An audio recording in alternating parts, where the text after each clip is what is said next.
বাড়িতে সবজি না থাকলে বা রোদ বৃষ্টিতে বাজারে যেতে ইচ্ছে না করলে বড়িকে এইভাবে বানিয়ে নেবেন, এই দিয়েই পুরো পরিবারের খাওয়া হয়ে যাবে। নমস্কার বন্ধুরা, আজকে আমি চটজলদি পোস্ত বড়ির রেসিপি নিয়ে এসেছি। বাড়িতে শুধুমাত্র পোস্ত আর বড়ি থাকলেই রান্নাটা করে নেওয়া যায়, আর গরম ভাতের সাথে এটা হলেই কিন্তু একদম তৃপ্তি করে খাওয়া যায়। তাহলে চলুন দেখে নিই। রান্নার জন্য আমি বাটির মধ্যে 2 মুঠ ডালের বড়ি নিয়েছি। এটা সাদা বড়ি, মানে এর মধ্যে কোনো মশলা নেই। তাই রান্নার মধ্যে বড়ির স্বাদটাকে বাড়ানোর জন্য আমি কি করব, একটা বাটির মধ্যে আমি কিছুটা জল নিয়ে নিচ্ছি। এবারে এর মধ্যে সামান্য একটুখানি লাল লঙ্কা গুঁড়ো আর একটুখানি নুন দিয়ে দিলাম। এবারে নুন আর লঙ্কা গুঁড়োটাকে জলের সাথে ভালো করে মিশিয়ে নিয়ে এর মধ্যে আমি বড়িগুলো দিয়ে দেব। বড়ি দিয়ে একটা চামচের সাহায্যে ভালো করে নাড়াচাড়া করে এর জলটাকে ছেঁকে নিতে হবে। বেশিক্ষণ না, 30-40 সেকেন্ড মতো বড়িগুলোকে জলের মধ্যে এইভাবে নেড়ে নিতে হবে। এরকম করে নিলে বড়ির মধ্যে নুন ঝাল মিশবে, তাতে রান্নাটা খেতে বেশি ভালো লাগবে। তবে যদি মশলা বড়ি হয় তাহলে কিন্তু এটা করার দরকার নেই। আমি একটা বাটির উপর ছাঁকনি বসিয়ে এর মধ্যে বড়িগুলোকে ছেঁকে নিচ্ছি। ভালো করে জলটাকে ঝরিয়ে ওই বাটির মধ্যেই আমি বড়িগুলো নিয়ে নিলাম। আর বাটির মধ্যে যে নুন লঙ্কার জলটা বেরিয়েছে, এটাকে না ফেলে কোনো সবজির মধ্যে দিয়ে দিতে পারেন। বড়িগুলো এখন ভিজা ভিজা লাগছে, কিছুক্ষণ থাকার পর এই জলটা বড়ির মধ্যে টেনে যাবে আর বড়িটা খেতে কিন্তু ভালো লাগবে। এবারে পোস্ত বেটে নিতে হবে। আমি বাটির মধ্যে 3 টেবিল চামচ মতো পোস্ত নিয়েছি। এর মধ্যে একটা কাঁচা লঙ্কা দিয়ে দিচ্ছি। এবার এর মধ্যে খানিকটা জল দিয়ে পোস্তটাকে বেটে নিতে হবে। আপনারা যেমন ঝাল খাবেন সেই হিসেবে এর মধ্যে লঙ্কা দেবেন। এই যে আমি পোস্তটাকে বেটে এনেছি, এটাকে একটুখানি গোটা গোটা করে বেটেছি। পোস্তকে খুব মিহি করে বেটে দিলে খেতে কিন্তু ভালো লাগে না, সেই জন্য একটুখানি গোটা গোটা করে বাটতে হয়। এবারে কি করব, পোস্ত বাটার যে শিল ধোয়া জলটা রয়েছে সেটাকে এর মধ্যে দিয়ে দেবো।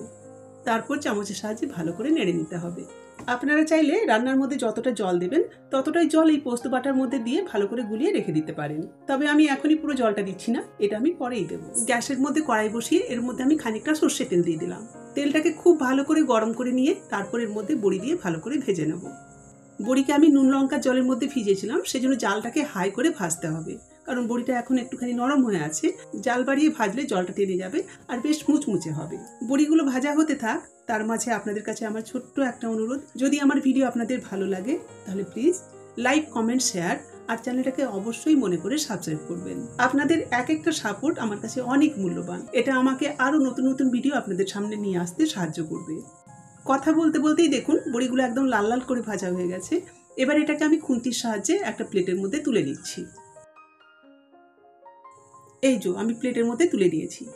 বড়ি ভেজে তুলে নেওয়ার পর ওই কড়াইয়ের মধ্যে আমি সামান্য আর একটুখানি তেল দিচ্ছি।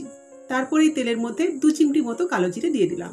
এবারে তেলের মধ্যে কালো জিরেটাকে একটুখানি নেড়েই আমি ওই যে পোস্তটাকে জলের মধ্যে গুলিয়ে রেখেছিলাম সেটা দিয়ে দেবো। বাটির মধ্যে অনেকটা পোস্ত লেগে আছে, সেজন্য একটুখানি জল দিয়ে দিলাম। বড়ি অনেকটাই জল টানবে, সেজন্য এর মধ্যে আরো খানিকটা জল দিতে হবে। পোস্তটাকে আপনারা যদি একটুখানি ঝোল ঝোল খেতে চান তাহলে এর মধ্যে জলের পরিমাণটা বাড়াবেন। আমি একটু মাখো মাখো করেই বানাবো, সেজন্য জলের পরিমাণটা কম দিলাম। এবারে এর মধ্যে আমি সামান্য একটুখানি হলুদ দিচ্ছি, যাতে রংটা সুন্দর দেখায়। এমনিতে পোস্ততে অনেকে হলুদ দিতে চায় না, যদি আপনারা না চান তাহলে নাও দিতে পারেন।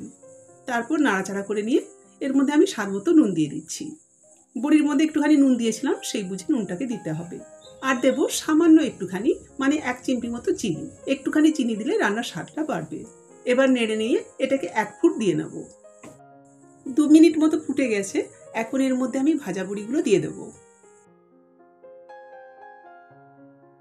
বড়ি দিয়ে ভালো করে নেড়ে নিয়ে এবার এটাকে ঢাকা দিয়ে মিনিট 5-7 মতো রান্না করতে হবে। জালটাকে মাঝারি করে দেবো, যাতে বড়িগুলোও সেদ্ধ হয় আর বেশ মাখো মাখো রান্নাটা হয়ে যায়।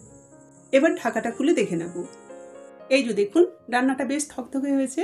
এখন নাড়াচাড়া করে এর মধ্যে আমি 2টো চেরা কাঁচা লঙ্কা আর কিছুটা কাঁচা সর্ষের তেল ওপর থেকে ছড়িয়ে দেবো। আমি চেক করে নিলাম বড়িগুলো সেদ্ধ হয়ে গেছে। এবারে কাঁচা লঙ্কা আর সর্ষের তেলটা দিয়ে দিচ্ছি। কাঁচা লঙ্কা আর কাঁচা সর্ষের তেল সব শেষে দিলে এদের কাঁচা ভাবটা বজায় থাকবে, যেটা গরম ভাতের সাথে মেখে খেতে কিন্তু ভীষণ ভালো লাগবে। তারপর আর নাড়াচাড়া করার দরকার নেই, ঢাকা দিয়ে আরও 2 মিনিট মতো সিমে রেখে দেবো।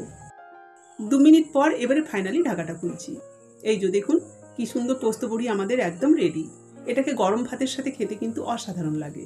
এবার গ্যাস বন্ধ করে এটাকে নামিয়ে নিতে হবে। পাতের মধ্যে গরম ভাতের সাইডে এরকম একটুখানি পোস্ত বড়ি থাকলেই কিন্তু পুরো ভাতটা এই দিয়েই মেখে খেয়ে নেওয়া যাবে। গরমের সময় এর সাথে যদি একটুখানি টক ডাল হয় তাহলে তো বলার কথা নেই, এই দিয়েই পুরো পেট ভরে তৃপ্তি করে খাওয়া যাবে।